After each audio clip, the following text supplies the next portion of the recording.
In the last quarter century, a sitting president of the United States has come to Davos only twice. Both times it was Donald Trump.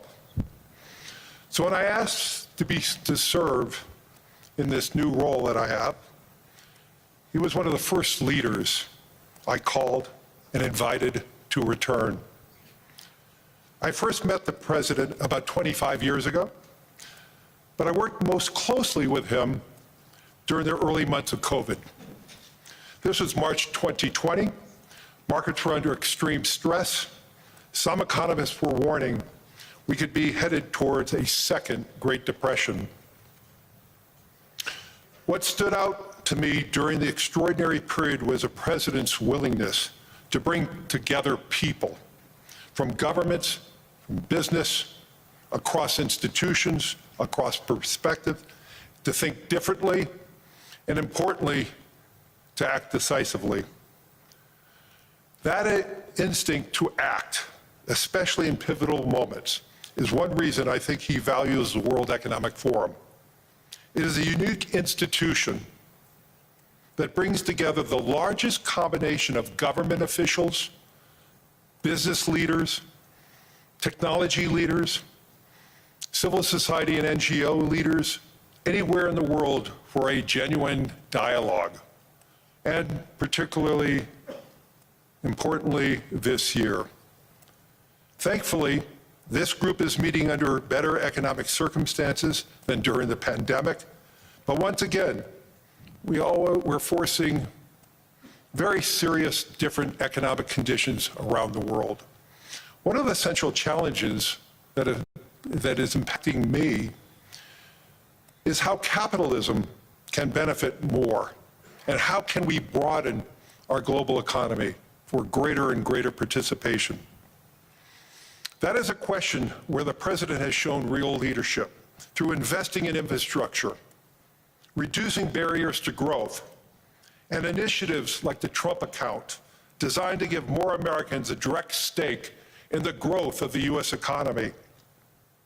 As he enters the second year of his second term, we are interested in hearing his plans for 2026 and beyond, and will no doubt create more and more conversation. And that's what the forum is about. A serious conversation in the spirit of dialogue.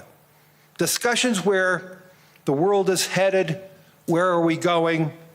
And these discussions would be incomplete without the President of the United States, the most important leader in the world. We appreciate him here, so let me introduce and welcome back to Davos the President of the United States, Donald J. Trump.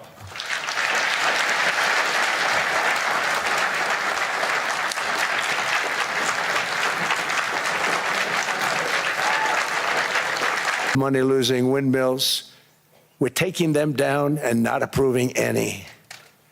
Instead of empowering bureaucrats, we're firing them, and they're going out and getting jobs in the private sector for 2 and 3 times what they were making in government. So they started off hating me when we fired them, and now they love me.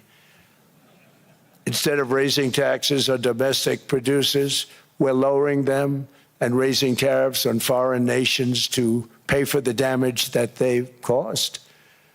In 12 months, we have removed over 270,000 bureaucrats from the federal payrolls, the largest single-year reduction in government employment since the end of World War II. Nobody thought that was coming, but we had no choice. To make a country great, you can't have all federal jobs.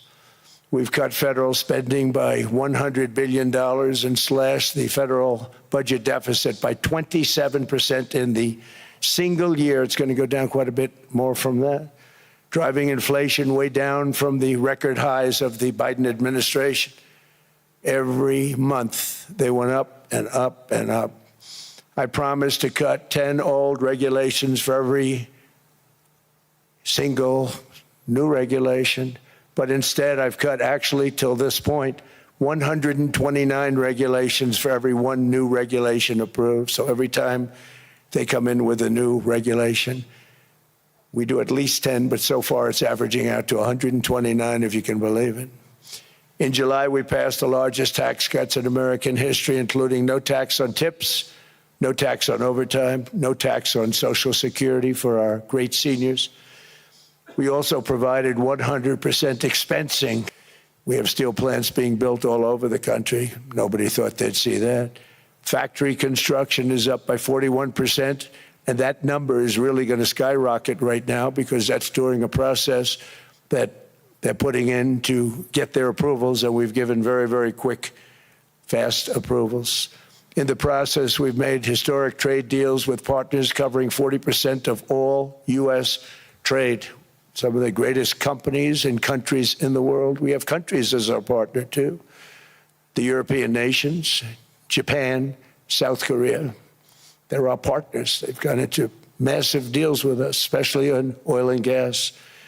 And these agreements raise growth and cause stock markets to boom, not only in the U.S., but virtually every country that came to make a deal, because, as you've learned, when the United States goes up, you follow. Cents a gallon in most states, then we'll soon be averaging less than $2 a gallon.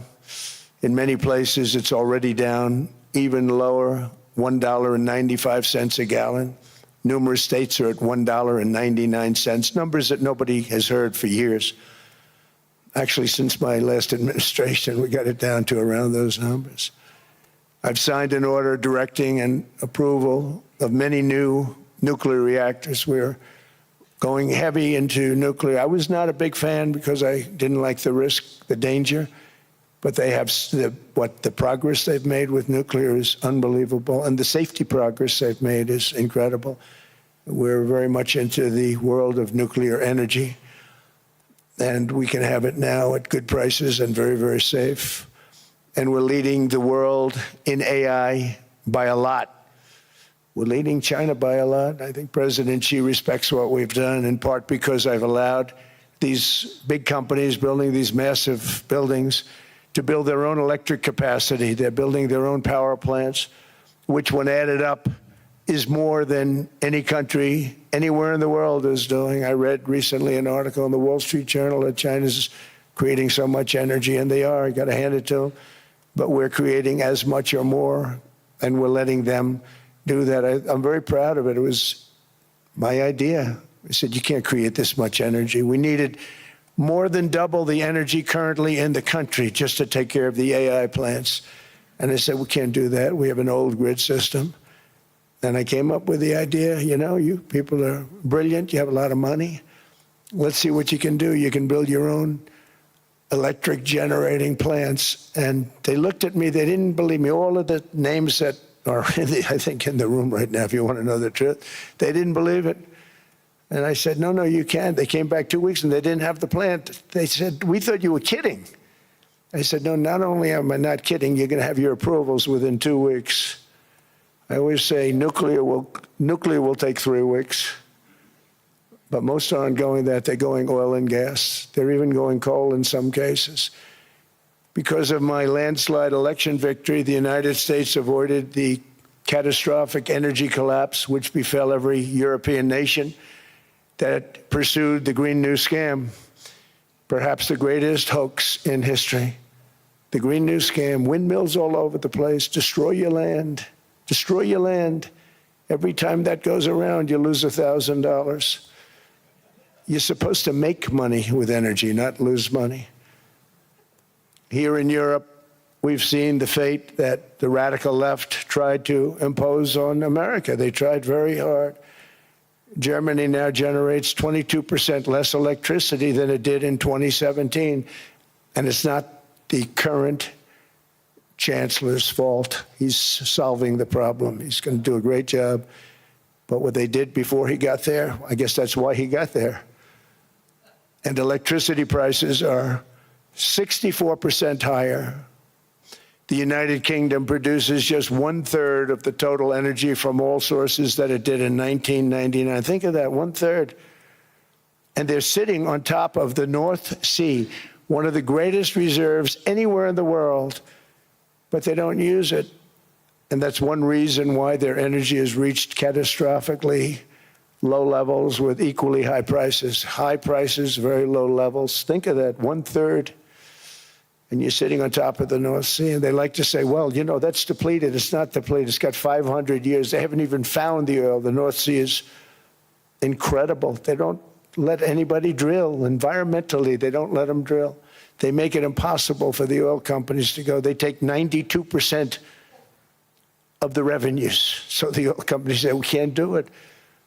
They came to see me. Is there anything you can do? I want Europe to do great. I want UK to do great. They're sitting on one of the greatest energy sources in the world, and they don't use it. In fact, their electricity prices have soared 139%. There are windmills all over Europe. There are windmills all over the place, and they are losers. One thing I've noticed is that the more windmills a country has, the more money that country loses and the worse that country is doing. China makes almost all of the windmills, and yet I haven't been able to find any wind farms in China. Did you ever think of that? It's a good way of looking at it. They're smart. China's very smart. They make them, they sell them for a fortune. They sell them to the stupid people that buy them, but they don't use them themselves. They put up a couple of big wind farms, but they don't use them. They just put them up to show people what they could look like. They don't spin. They don't do anything. They use a thing called coal, mostly. But China goes with the coal. They go with oil and gas. They're starting to look at nuclear a little bit, and they're doing just fine. They make a fortune selling the windmills, though, and I think really that's one that they wouldn't be surprised if it stopped. They are shocked that it continues to go. They're very friendly with me. They're shocked that people continue to buy those damn things. They killed the birds. They ruin your landscapes. Other than that, I think they're fabulous, by the way. Stupid people buy them. The consequences of such destructive policies have been stark, including lower economic growth, lower standards of living, lower birth rates, more socially disruptive migration, more vulnerability to hostile foreign adversaries, and much, much smaller militaries. The United States cares greatly about the people of Europe. We really do. I mean, look, I am derived from Europe. Scotland and Germany, 100% Scotland, my mother, 100% German, my father. And we believe deeply in the bonds we share with Europe as a civilization. I want to see it do great. That's why issues like energy, trade, immigration, and economic growth must be central concerns to anyone who wants to see a strong and united West, because Europe and those countries have to do their thing. They have to get out of the culture that they've created over the last 10 years. It's horrible what they're doing to themselves. They're destroying themselves. These beautiful, beautiful places. We want strong allies, not seriously weakened ones. We want Europe to be strong. Ultimately, these are matters of national security, and perhaps no current issue makes the situation more clear than what's currently going on with Greenland. Would you like me to say a few words of Greenland? I was going to leave it out of the speech, but I think I would have been reviewed very negatively. I have tremendous respect for both the people of Greenland and the people of Denmark, tremendous respect. But every NATO ally has an obligation to be able to defend their own territory. And the fact is, no nation or group of nations is in any position to be able to secure Greenland other than the United States. We're a great power, much greater than people even understand. I think they found that out 2 weeks ago in Venezuela. We saw this in World War II, when Denmark fell to Germany after just 6 hours of fighting and was totally unable to defend either itself or Greenland. So the United States was then compelled, we did it, we felt an obligation to do it, to send our own forces to hold the Greenland territory, and hold it we did at great cost. and they're stronger for it. And they have an excellent, by the way, Secretary General who's possibly in the room. Mark, are you here? Yes, he's here. Hello, Mark.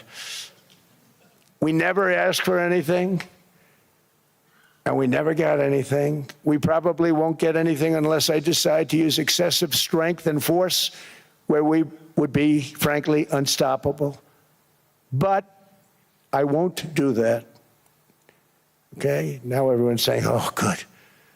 That's probably the biggest statement I made, because people thought I would use force. I don't have to use force. I don't want to use force. I won't use force. All the United States is asking for is a place called Greenland, where we already had it as a trustee, but respectfully returned it back to Denmark not long ago after we defeated the Germans, the Japanese, the Italians, and others in World War II. We gave it back to them. We were a powerful force then, but we are a much more powerful force now. After I rebuilt the military in my first term and continue to do so today, we have a budget of $1.5 trillion. We're bringing back battleships. The battleship is 100 times more powerful than the great battleships you saw in World War II, those great, big, gorgeous ships, the Missouri, the Iowa, the Alabama. Because I thought maybe we could take them out of mothballs. They said, no, sir, these ships are 100, think of that, 100 times more powerful than those big, magnificent pieces of art that you saw so many times ago, that you still see on television. You say, wow, what a force. That's our stuff. But they had a lot of courage, and they were good fighters, and they did a good job, and we wiped out the Iran nuclear threat like nobody can believe. Nobody's ever seen anything like it. That, Venezuela, taking down Soleimani, wiping out al-Baghdadi when he tried to reinstitute ISIS. We did a lot. I did a lot of big things, all perfectly executed. Everyone was perfectly executed. Somebody told me that, a military expert told me, sir, everything you've done has been perfectly executed. I said, I know. So other presidents have spent, whether foolishly or not, trillions and trillions of dollars on NATO and gotten absolutely nothing in return. We've never asked for anything. It's always a one-way street. Now they want us to help them with Ukraine. And we say, we're going to. I'm really helping, not even them. I want to see, last week, if you saw, it was 10,000 soldiers, but last month it was 31,000 soldiers died. 31,000. That's this room times, the number of people in this room times 30. Think of it. 30,000 soldiers died in 1 month. The month before it was 27,000. The month before that it was 28,000. The month before that it was 25,000. It's a bloodbath over there. And that's what I want to stop. It doesn't help the United States, but these are souls. These are young people. Look like you, look like some of you right in the front row. They go to war. Their parents are so proud. Oh, there he goes, comes back. 2 weeks later, they get a call, your son's head's been blown off. I want to stop it. It's a horrible war. It's the worst since World War II. They keep going, they'll exceed World War II. The numbers are staggering, how many people they've lost. They don't want to talk about it. Ukraine and Russia lost just tremendous amounts. And I'm dealing with President Putin, and he wants to make a deal, I believe. I'm dealing with President Zelensky, and I think he wants to make a deal. I'm meeting him today. He might be in the audience right now. But they got to get that war stopped, because too many people are dying, needlessly dying. Too many souls are being lost. It's the only reason I'm interested in doing it. But in doing it, I'm helping Europe, I'm helping NATO, and I've until the last few days, when I told them about Iceland, they loved me. They called me daddy, right, last time. A very smart man said, he's our daddy. He's running it. I was like running it. I went from running it to being a terrible human being. But now what I'm asking for is a piece of ice, cold and poorly located, that can play a vital role in world peace and world protection. It's a very small ask compared to what we have given them for many, many decades. But the problem with NATO is that we'll be there for them 100%. But I'm not sure that they'd be there for us. If we gave them the call, gentlemen, we are being attacked. We're under attack by such and such a nation. I know them all very well. I'm not sure that they'd be there. I know we'd be there for them. I don't know that they'd be there for us. So with all of the money we expend, with all of the blood, sweat, and tears, I don't know that they'd be there for us. They're not there for us on Iceland, that I can tell you. I mean, our stock market took the first dip yesterday because of Iceland. So Iceland's already cost us a lot of money. But that dip is peanuts compared to what it's gone up. And we have an unbelievable future in that stock. That stock market is going to be doubled. We're going to hit 50,000, and that stock market's going to double in a relatively short period of time because of everything that's happening. But this is a good example. After giving NATO and European nations trillions and trillions of dollars in defense, they buy our weapons. We make the greatest weapons in the world, but now we're going to make them faster, much faster. You saw that. I put a cap on the salaries, and I put no buybacks, no stock buybacks, no various other things that they were doing. I mean, they were making $50 million, but it would take them 3 years to give you a Patriot missile. I said, that's not good. My chauffeur can do a better job than that, and he makes slightly less than 50. They make big salaries. If they're going to make those big salaries, they're going to have to produce a lot faster. The good news is we have the greatest equipment in the world. Now we're going to start making it a lot faster. They're going to build additional plants. And all of the money that goes into stock buybacks is going to go into building plants. We're not allowing stock buybacks by defense companies any longer. They're going to build new plants to make Tomahawks, Patriots. We have the best equipment, F-35s. F-47, the new one just coming out. They say it's the most devastating plane, fighter jet ever. Who knows? They called it 47. If I don't like it, I'm going to take the 47 off it. I wonder why they called it 47. We'll have to think about that. But if I don't like it, I'm going to take that 47 off. But it's supposed to be the Stage 6. It's supposed to be the first Stage 6 plane, undetectable, like our B-2 bombers were undetectable. They flew right over Iran. They were undetectable. And they did their job, and they got the hell out of there. So we want a piece of ice for world protection, and they won't give it. We've never asked for anything else, and we could have kept that piece of land, and we didn't. So they have a choice. You can say yes, and we will be very appreciative, or you can say no, and we will remember. A strong and secure America means a strong NATO, and that's one reason why I'm working every day to ensure our military is very powerful, our borders are very strong, and above all, our economy is strong because national security requires economic security and economic prosperity, and we have the greatest that we've ever had. Biden and his allies destroyed our economy and gave us perhaps the worst inflation in American history. They say 48 years, I say forever, but I think 48 years is the equivalent to forever. Whether it's 48 years or ever, it's terrible, costing the typical family $33,000. What they did to this country should never, ever be forgotten. It's early, but he has to be rated as the worst president we've ever had by far. The auto pen did much of the damage. The auto pen, he was the auto pen president, because I don't believe a sane president would have ever signed the kind of things that he signed. But now grocery prices, energy prices, airfares, mortgage rates, rent, and car payments are all coming down, and they're coming down fast. We inherited a mess, but we've done a hell of a job in 12 months. Under my most favored nation policy for drug prices, the cost of prescription drugs is coming down by up to 90%, depending on the way you calculate. You could also say 5, 6, 7, 800%. There are two ways of figuring that. But we have a favored nations policy that every president wanted, no president was able to get. I got it, and other nations approved it. And I had to use tariffs in order to get it because they said, no way.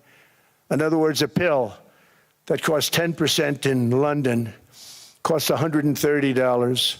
Think it costs $10 in London, costs $130 in New York or in Los Angeles. And I'd say, boy, that's bad. Friends of mine would say, you know, we go to London, you can buy the stuff for nothing. We go all over the world, we can buy it for nothing.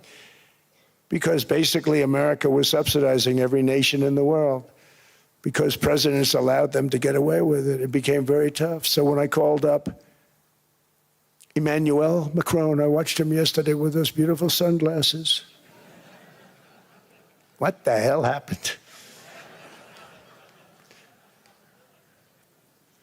But I watched him sort of be tough. But he was at $10 for a pill. And I said, Emmanuel, and I have all the big pharmaceutical companies are in total agreement. It wasn't easy, by the way. They're tough, smart. They've been getting away with this scam for a long time. But they gave it up. But they said, you'll never get the countries to approve it. I said, why is that? Because they won't. They always said, we're not paying any more.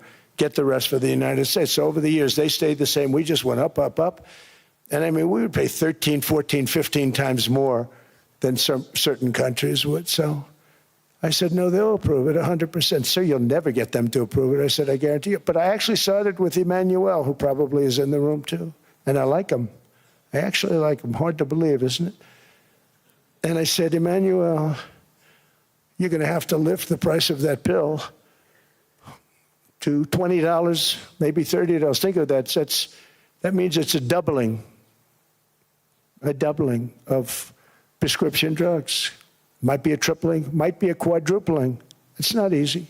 No, no, no, Donald, I will not do that. I said, yes, you will, 100%. He said, no, no, no. You're asking me to double. I said, Emmanuel, you've been taking advantage of the United States for 30 years with prescription drugs. You really should do it, and you will do it. I have no doubt. In fact, I am 100% sure you're going to. No, no, no, I will not do it. Because yes, in all fairness to him, he has to double or triple. Because the world being a bigger place than the United States, it's not that you meet in the middle. You just have to go up some, and we come down a lot. They go up a little, we come down a lot. So we're at $130, they're at 10. So they may have to go to 20 or 30. No more than that. I said, Emmanuel, you're going to be doubling or tripling? No, no, no. I said, here's the story, Emmanuel. The answer is you're going to do it. You're going to do it fast. And if you don't, I'm putting a 25% tariff on everything that you sell into the United States and a 100% tariff on your wines and champagnes. And that's about 10 times more than what I'm requesting. And you're going to do it. I don't want to go public with it, but you may make me do that. No, no, Donald, I will do it. I will do it. It took me, on average, 3 minutes a country, saying the same thing. You will do it. They all said, no, no, no, I will not do it. You're asking me to double the cost of prescription. I said, that's right, because you've been screwing us for 30 years. And they said, we will not do it. I said, that's all right. On Monday morning, we're putting a 25, 30, 50. I gave different numbers for different countries. This is also national security we're talking about. Not fair. We're not going to subsidize the whole world. And every one of those countries have agreed to do it. So one of the biggest things that I've done is the fact that we have now most favored nation. We will pay whatever the lowest price is in the entire world. So our drug prices are going to be coming down by staggering 90%. Again, you could say 1,000%, 2,000%. Depends on the way you want to figure it, but we'll go with the way the fake news likes it better because it sounds, can you imagine a 90% reduction sounds much worse.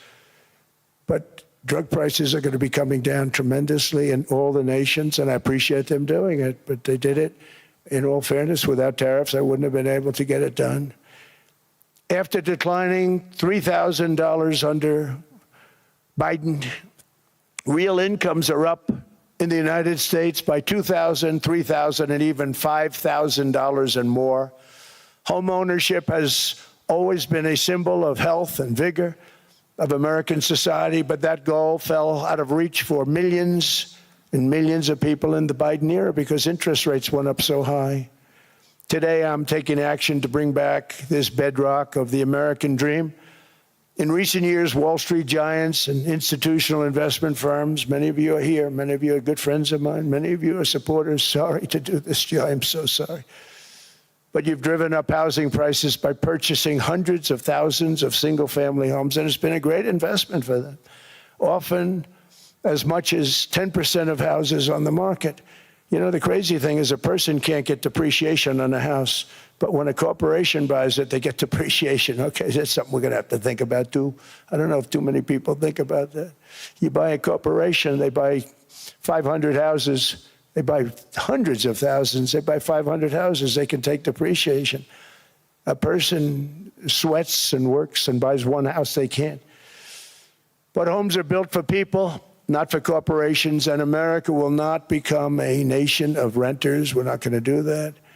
That's why I have signed an executive order banning large institutional investors from buying single-family homes. It's just not fair to the public. They're not able to buy a house. And I'm calling on Congress to pass that ban into permanent law, and I think they will.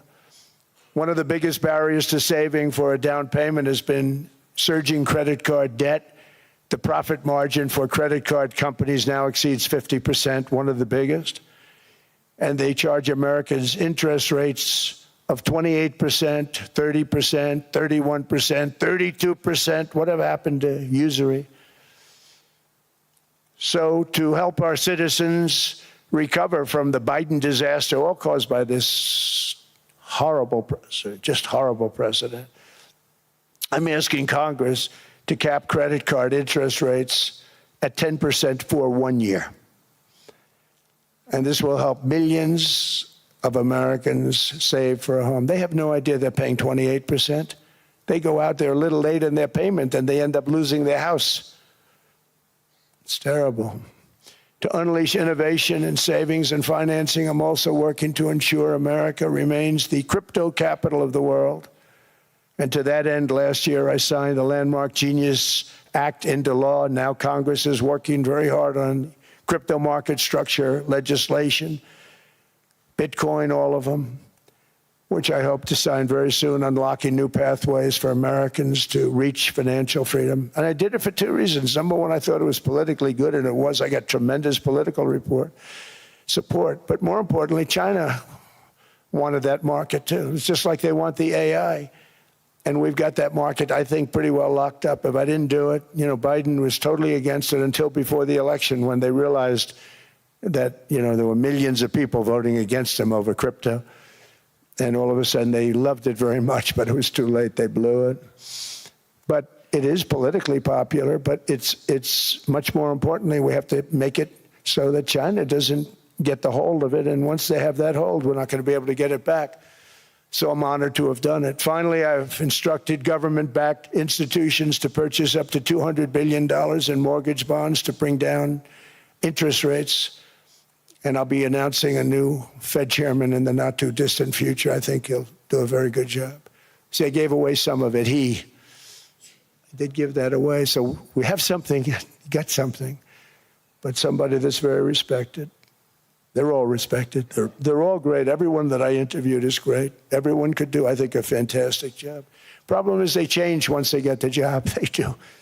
You know, they're saying everything I want to hear, and then they get the job. They're locked in for 6 years. They get the job, and all of a sudden, let's raise rates a little bit. I call them, sir, we'd rather not talk about this. It's amazing how people change once they have the job, but it's too bad. Sort of disloyalty, but they got to do what they think is right. We have a terrible chairman right now. Jerome, too late Powell. He's always too late. And he's very late with interest rates, except before the election, he was just fine for the other side. So we're going to have somebody that's great, and we hope he does the right job. Last week, the average 30-year mortgage rate dropped below 6% for the first time in many years. Another major factor in driving up housing costs was the mass invasion of our borders. And I have to say one thing about housing, because nobody ever says this. I am very protective of people that already own a house, of which we have millions and millions and millions. And because we have had such a good run, the house values have gone up tremendously. And these people have become wealthy. They weren't wealthy. They become wealthy because of their house. And every time you make it more and more and more affordable for somebody to buy a house cheaply, you're actually hurting the value of those houses, obviously, because the one thing works in tandem with the other. And I don't want to do anything that's going to hurt the value of people that own a house who, for the first time in their lives, are walking around the streets of whatever city they're in, very proud that their house is worth $500,000, $600,000, $700,000. Now, if I want to really crush the housing market, I could do that so fast and people could buy houses, but you would destroy a lot of people that already have houses. In some cases, they've mortgaged their house, and the mortgage would be very low, and all of a sudden the mortgage without any changes becomes very high, and they end up losing the house. I'm not going to hurt, and I speak with Scott, who's doing a fantastic job, and Howard, who's doing a fantastic job, and all of my people. And I always say, look, I can crush the hell out of the market. We can drop interest rates to a level, and that's one thing we do want to do. That's natural. That's good for everybody. The dropping of the interest rates, we should be paying a much lower interest rate than we are. We should be paying the lowest interest rate of any country in the world, because without the United States, you don't have a country. I mean, I had a case with Switzerland. We happened to be in Switzerland. Maybe I'll give you a quick story. But they were paying nothing. They make beautiful watches, great watches, Rolex, all of them. They were paying nothing to the United States when they sent their product in. And we had a $41 billion deficit. $41 billion with this beautiful place. Flew over it, isn't it nice? So I said, let's put a 30% tariff on them so that we get back some of it, not all of it at all. We'd still have a deficit, big deficit. We had 41 million.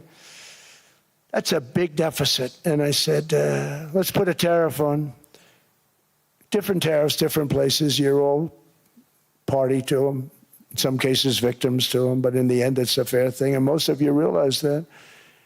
But we put a 30% tariff on Switzerland, and all hell broke loose. They were calling, like you wouldn't believe.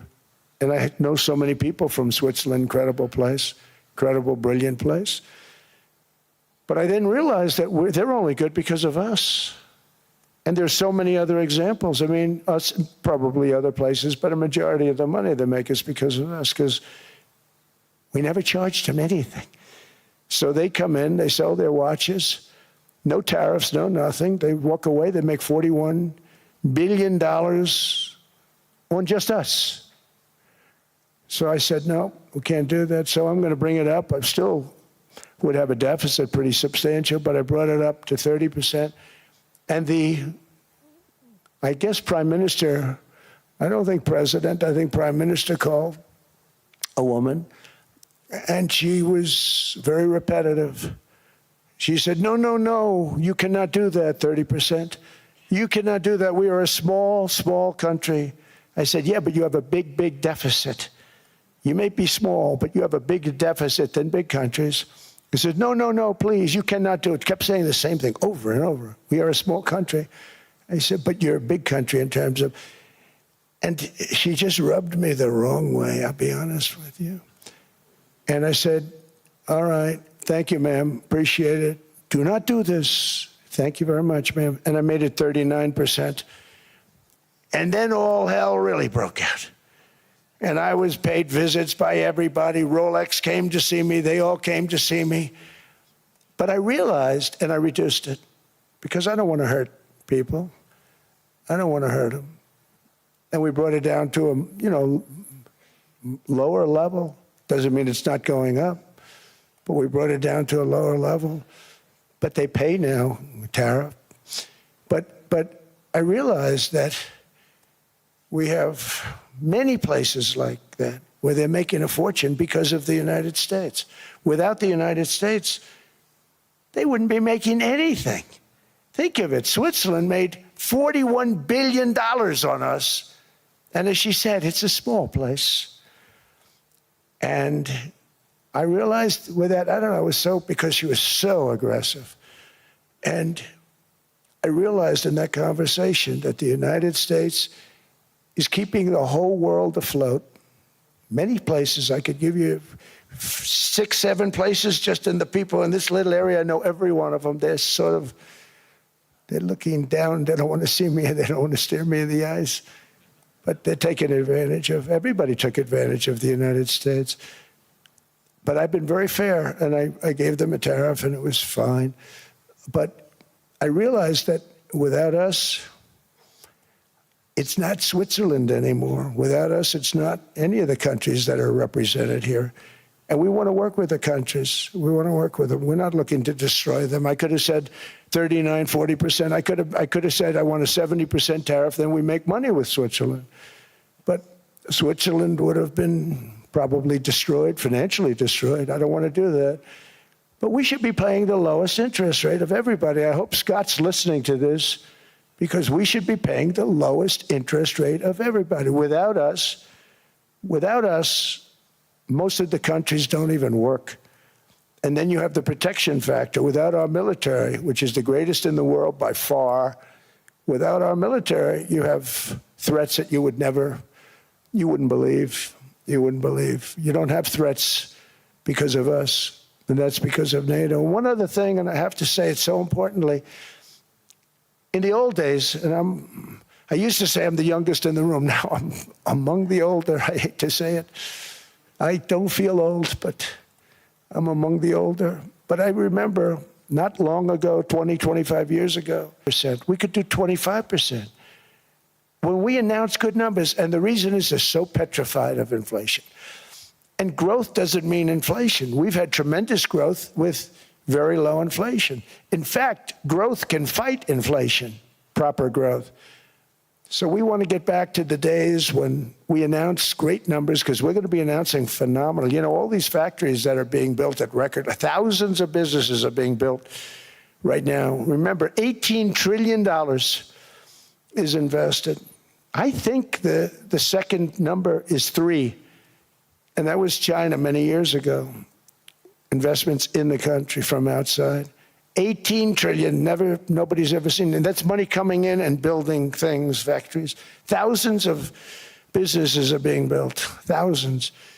Hundreds of big factories, car plants are moving back to the United States. They're coming in from Canada, they're coming in from Mexico, from Japan. Japan's coming in and building plants here in order to avoid tariffs. They're coming in from China, they're coming in from all over the world. We have more plants being built now, car plants, than we've ever had built, even in the heyday from the 1940s and 50s.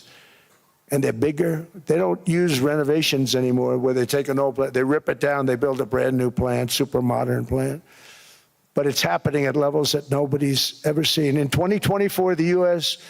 built less than 2 million new homes, but Biden admitted more than 8 million new migrants.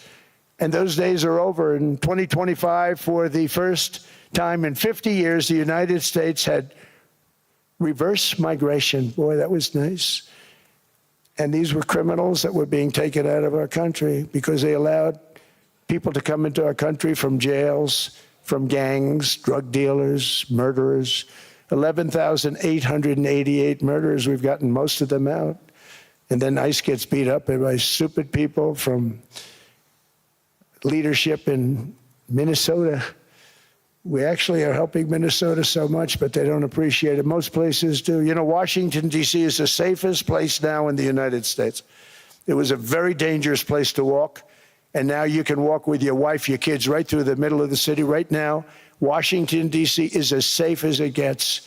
It was one of the most unsafe. I had to admit, we sent in the military, the National Guard. Within 2 months, it was great. Within 3 months, it's like a really great place and a safe place and a beautiful place. It's even been cleaned up. The graffiti's gone. The fences are gone. We don't have to worry about fences anymore. All of the places, the grasses are cut and replaced with new grass in many cases. It's all going to happen in the spring. But Washington and D.C. is beautiful again, and it's safe. New restaurants are opening up. They were all closing. Now you can't get into a restaurant. Restaurants in Washington, D.C. are all opening. Memphis also, Memphis, Tennessee, New Orleans, Louisiana. We're there for 3 weeks.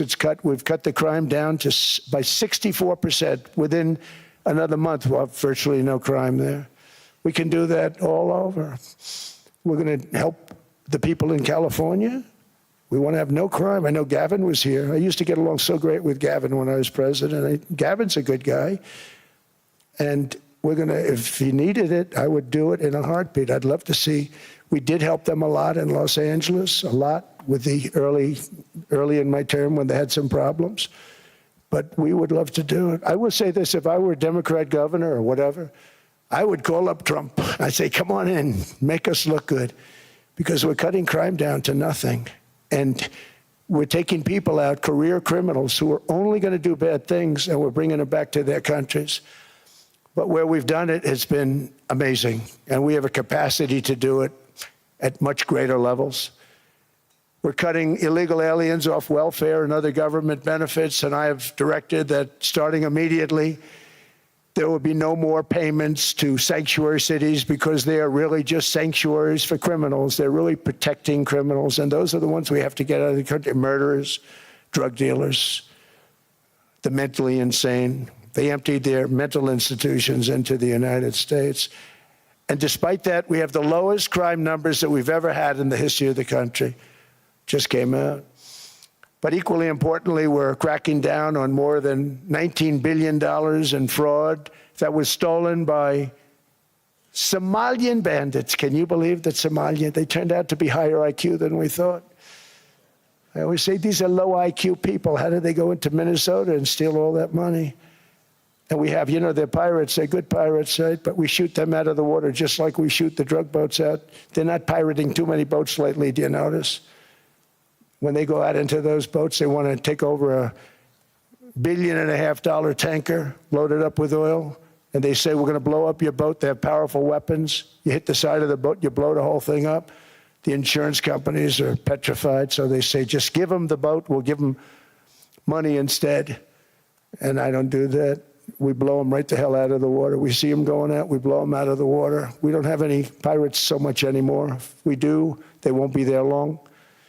We've cut down with the hitting of the boats that are loaded up with drugs, including submarines. Can you believe they actually buy small, they call them mini subs, very fast. They're meant for drugs. We've knocked out 2 of them. The Democrats say they were fishing. You have ruined somebody's fishing weekend, I would say. A submarine is not a fishing boat. You don't fish. But we've knocked down drugs by water, the oceans, the sea, by 97.2%. Think of that. And I actually say, who the hell are the 3%? Because I would not want to be piloting one of those boats. We knocked them down, and now we're going to start on land. We're going to knock it all out. The land is the easy part. What we did on sea is incredible, and that's our great military. The situation in Minnesota reminds us that the West cannot mass import foreign cultures, which have failed to ever build a successful society of their own. I mean, we're taking people from Somalia, and Somalia is a failed, it's not a nation. Got no government, got no police, got no military, got no nothing. And then we have this fake congressperson who they just reported is worth $30 million. You believe this? Ilhan Omar, talking about the Constitution that provides me. She comes from a country that's not a country, and she's telling us how to run America. Not going to get away with it much longer, let me tell you. The explosion of prosperity and conclusion and progress that built the West did not come from our tax codes. It ultimately came from our very special culture. This is the precious inheritance that America and Europe have in common. We share it. We share it, but we have to keep it strong. We have to become stronger, more successful, and more prosperous than ever. We have to defend that culture and rediscover the spirit that lifted the West from the depths of the Dark Ages to the pinnacle of human achievement. We live in an incredible, changing period. It's an unbelievable time, but we have to take advantage of the time that we're in. In our hands are technologies that our ancestors could scarcely have. I mean, they couldn't have even dreamt some of the things that we see today. And so rapidly they're produced. I mean, AI, 2 years ago, nobody ever heard of the term, and now everybody's talking about it. And it can have some very good purpose. It could also have some dangerous purpose, and for that we have to watch out. But some tremendous things are happening because of it. And we're leading by so much. We're doing so well. But opportunities that are bigger and grander than ever before in human history are right before us. It is the pioneers in this room. Many of you in this room are true pioneers. You're truly brilliant people. Just your ability to get a ticket is brilliant because you have about 50 people for every seat. I don't know what, that's Larry. Everything Larry touches turns to gold. He made this very successful. But you're in this room, and some of you are the greatest leaders anywhere in the world. You're the greatest brains anywhere in the world. And the future is unlimited, and to a large part because of you, and we have to protect you, and we have to cherish you. I always say we have to cherish our brilliant people because there aren't many of them. So together with confidence, boldness, and persistence, let us lift up our people, grow our economies, defend our shared destiny, and build a future for our citizens that is more ambitious, more exciting, more inspiring, and greater than the world has ever seen. We're in a position to do things that nobody else has ever even thought of before. And many of the people in this room are the ones that are doing it, and I want to congratulate you, and I'm with you all the way. You can do things that nobody else can even think about. So I congratulate you on your tremendous success. And the United States is back, bigger, stronger, better than ever before. Thank you.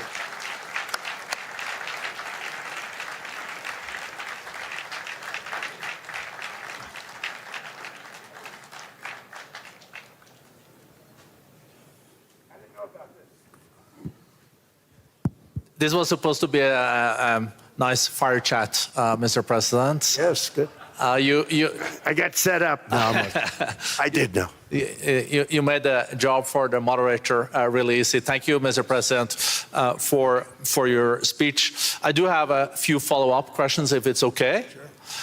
I don't think I should start with Greenland, maybe. I'll start with the economy. The U.S. economy is doing really, really well. But how to sustain this growth moving forward? Because there's always a recession looming around the corner. Well, you know, the one thing about economies and recessions is sometimes you get hit unexpectedly and there's nothing you can do about it. All brilliant people, but there's nothing. One example was COVID. We had an economy going at levels like nobody had ever seen my first 2.5, 3 years. And then I heard the word pandemic, not COVID. They came up with that name over a period of time. We won't get into that. But I heard the word pandemic. And I had a poll come out that was so strong just prior to that, and I was with the two best pollsters, McLaughlin and Fabrizio, and they said, sir, George Washington and Abraham Lincoln, if they came back and ran as president and vice president, they couldn't beat you. And then what happened is the following day, I was told to stay tuned because there's something really bad happening in China. There are bodies laying all over Wuhan, right around that certain building that we talk about. I always said it came from Wuhan. It did come from Wuhan. And they were body bags. We saw it by satellite. And they said, there are strange things happening in China. And so it began. And we ended up with the COVID, and the whole world suffered. We did a phenomenal job. I don't think we got the credit we deserved. We did something that Operation Warp Speed, which some people say was one of the greatest military feats ever. We did a great job. Used our military, used a lot of people. But sometimes you get hit with things, nothing you can do. You get hit with things like that unexpectedly. And we got through it. And when I left, The stock market was higher than it was previous to the COVID coming up. And I called it a great achievement. But things happen, bad things happen. The things that we can stop are wars if we're smart. That we can stop. Those are a matter of being intelligent and having intelligent people on the other side, because wars are the worst of all. Wars are worse than anything. But we can stop wars because that's sort of up to us. But things like dust flying in the air, wherever COVID comes from or whatever comes, sometimes you have to be a little bit lucky. But we are poised to have an economy like no other, not only in this country, but anywhere. And you know, when you hear the kind of numbers that I can tell you that Scott Bessent was with me the other day, and he's looking at numbers. He said, I can't. And that's all he's done his whole life, pretty much your whole life. Scott, you weren't going to be a football player, I don't think. Scott was not that great at football, but he was always good at numbers, right? And he was looking at numbers. He said, I've never seen anything like this. We're poised to do things that no other country has ever done. And, you know, luck, I hate to say it, but we need a little luck. We don't want to get hit by something that nobody could have thought. Whoever thought we were going to hit by a pandemic? You know, when I heard the word pandemic, I said, oh, that's an ancient problem. World War I, they lost 100 million people. It actually ended World War I. A lot of people don't know. The Spanish flu in World War I ended the war because all the soldiers were sick. The soldiers were so sick on both sides, and that war was raging, and they were all dying from the Spanish flu. They were sick as dogs. They couldn't fight. So, you know, you don't know how that would have turned out. But so we do, I mean, subject to that, and I always have to put a caveat in for it, but we're poised to have the greatest growth of any large country, I think any country that there's been. When you look at what's happening in the United States, it's really amazing. Thank you. One thing that maybe keeps you up at night, I know you don't sleep that much anyway, Mr. President, is the debt. The U.S. debt is high, is now the biggest expenditure on your budget. How to get out of that impasse? Well, the big thing is growth. I mean, growth is the way. If we grow like this, we go from having a $37 trillion. We go from having high debt to low debt. But we also are cutting expenses, you know, the old-fashioned way. We have extraordinary growth. I think we're going to be growing our way out. I think we're going to be paying off debt. We're taking in tremendous money from tariffs fairly. And again, I'm using them judiciously. You know, Switzerland's a case study. I could have gotten much more. I could have asked for much more. But we're using them judiciously. But I think growth, most importantly, and then cutting costs. Now, if you take a look at Minnesota, $19 billion in fraud and other things. People going to airports, they came into the country, they don't have 10 cents, and they're leaving with hundreds of thousands of cash in their bags. When we get to that, and our DOJ, Pam, and Todd, and all the people that work over there, and all of the people that work in here, I can tell you, Scott Bessent is working on that. It's a priority, right? You have your whole team. We're in there looking for where this money is coming from, how much it is. It could be more than $19 billion. Can you believe that? That's just one state.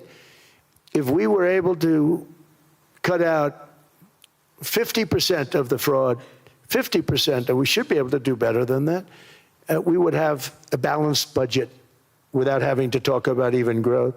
So we have a lot of options, but we're working very hard on that. That's a big deal. It's not just the protests, the fake protests done by agitators and, you know, professional insurrectionists. That's what they are. They're professional troublemakers. But we are looking very strong at the money too in Minnesota and other places. I think, Mr. President, also the $500 billion invested in artificial intelligence and the frontier technologies last year also were driving growth exponentially in the U.S. Well, AI has been a big factor. AI is massive. I mean, Mark Zuckerberg showed me a plant where he put it over a map of Manhattan, and it was basically the size of Manhattan. This is not, I said, you got to be kidding. It's a plant that was miles long, miles wide, very high. I don't think it was high like the Empire State Building, but it was high. And it literally covered most of the island of Manhattan. That's called a big plant. And, you know, when I heard they're going to spend $50 billion building it, I said, you know, if you spend $50 million, you can build a nice little shopping center. If you spend $500 million, you can build a good shopping center. But how do you spend $50 billion? When I looked at this thing, I said, you think you'll be able to do it for that? It's amazing when, you know, some of the plants that I see, and I see them all. And again, so big is we're letting them build their own electric generation. This way we have no problem. And otherwise they'd be complaining. There'd be nobody able to be, you know, we have an old grid system. And not only that, they're going to sell at a very cheap price the excess electricity that they create back into our grid. So that'll solve some problems for certain states that don't have enough electricity. We also know that on the AI, there is fierce competition between the US as the largest economy in the world, 27% of the global GDP and 5% of the global population, not doing that badly, and China. And we know that that competition is very tough on AI. I know you're heading to a state visit to China in April. How do you see the US-China relationship moving forward? Are you able to combine this tough competition with also collaboration? So I've always had a very good relationship with President Xi and with President Putin. Talk about, you know, the larger powers. But I've always had a very good relationship with President Xi of China. He's an incredible man. What he's done is amazing. He's highly respected by everybody. And I do now. I mean, now I have good. It was very severely interrupted by COVID. I used to call it the China virus, but he said, do you think you could use a different name?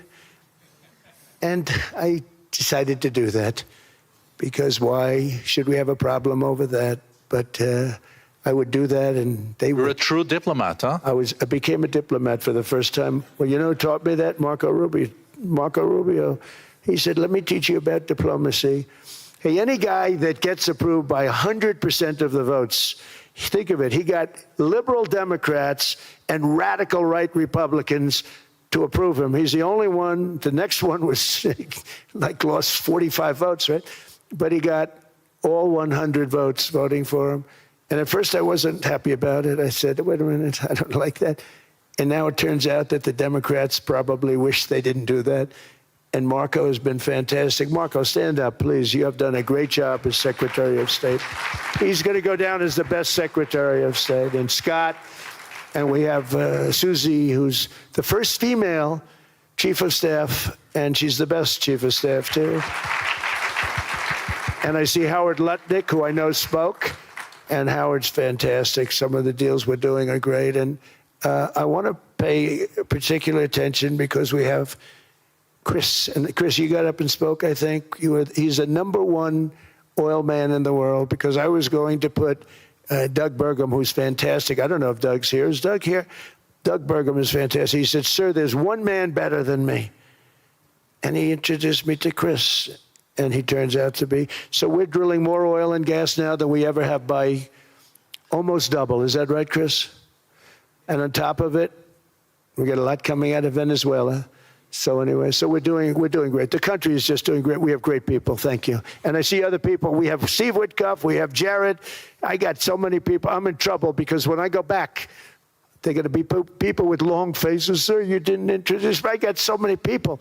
And we have a lot of the greatest people anywhere in the world. I know them all. So I won't continue because we'd be here all day. Thank you, Mr. President. We also know that you're a deal maker, and then maybe coming back to Greenland and Ukraine. What kind of deal in the end do you see between the U.S. And Denmark? Because, you know, I guess you see it now as a negotiation going on, or? Well, it's costing Denmark hundreds of millions a year to run it. And Denmark's a small country and wonderful people. But, you know, it's very expensive. It's a very big piece of ice. And it's very important. I mean, I don't want to repeat the speech, but it's very important that we use that for national and international security. That can create a power that will make it impossible for the bad guys to do anything against the perceived good ones. And it's a great block for Europe, just like, Denmark was supposed to spend hundreds of millions of dollars. They didn't spend the money. They didn't spend anything, almost. And we'll see what happens. I just say this. NATO has treated the United States of America very unfairly. We never asked for anything. We never got anything. We actually took care of the needs of NATO for years and years, which I felt was always unfair. So I got NATO to pay because they're rich countries. But I think it's time that NATO step up. We're helping them with Ukraine. Without us, I think Putin would have gone all the way. I think we have it. I think there could have been a World War III, if you want to know the truth. If Kamala was elected, or Joe. On the Gaza deal, I think there will be a signing tomorrow. Of course, there are different views on this, but how important do you think this signing is on the board of peace? And do you think this is going to sustain? Do you think we now will see Gaza reconstructed and the billions of US dollars invested? I do. I mean, I think we have peace in the Middle East. There are some little situations like Hamas, and Hamas has agreed to give up their weapons. Now, they were born with a weapon in their hand, so it's not easy to do. When they were born with a rifle in their hand. It's not an easy thing for them, but that's what they agreed to. They've got to do it. And we're going to know, Jared, over the next 2 or 3 days, certainly over the next 3 weeks, whether or not they're going to do it. If they don't do it, they'll be blown away very quickly. They'll be blown away. We have 59 countries that are part of that whole peace deal. And some of those countries aren't even they're near the Middle East, but they're not in the Middle East traditionally. And they want to come in and take out Hamas. They want to come in. They want to do whatever they can. There's a problem with Hezbollah in Lebanon, and we'll see what happens there. But that's a problem. But there are these little flames, but there's peace in the Middle East. Now, had we not gone in and knocked out with those big, beautiful, we just ordered 25 brand new ones, the latest and the greatest, the B-2 bomber. Think of them, they went in there at 2 o'clock in the morning with no moon, no light, no nothing, and every single one of those massive bombs hit its target, 100,000-pound bombs hit its target, every one of them. And then on top of it, from a submarine 300 miles away, we hit the sites with Tomahawks, which is an unbelievable weapon. So, we did our job. If we didn't do that, you would have never had peace in the Middle East.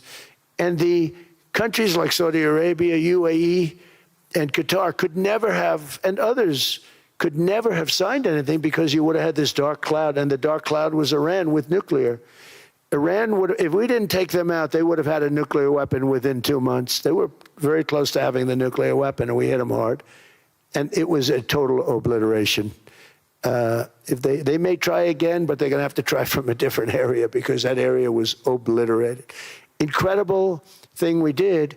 And because we did that, we were able to make peace. If we didn't do that, I would say, Jared and Steve, if we didn't do that, there was no chance of making peace because the countries I just named and other countries could have never signed off. They were afraid. They were afraid. We had a bully. The bully was Iran, the bully of the Middle East. They used to call it for years. They were the bully of the Middle East. They're not the bully of the Middle East anymore. Mr. President, I know you even had to change a plane last night, so I guess you didn't have much sleep, but I think but your energy is still there. I know you have several bilateral meetings. I know you're also hosting a reception. So thank you so much for coming back to Davos. Thank you so much. It's highly appreciated. Well, thank you very much. Thank you, everybody, very much. Thank you. Thank you.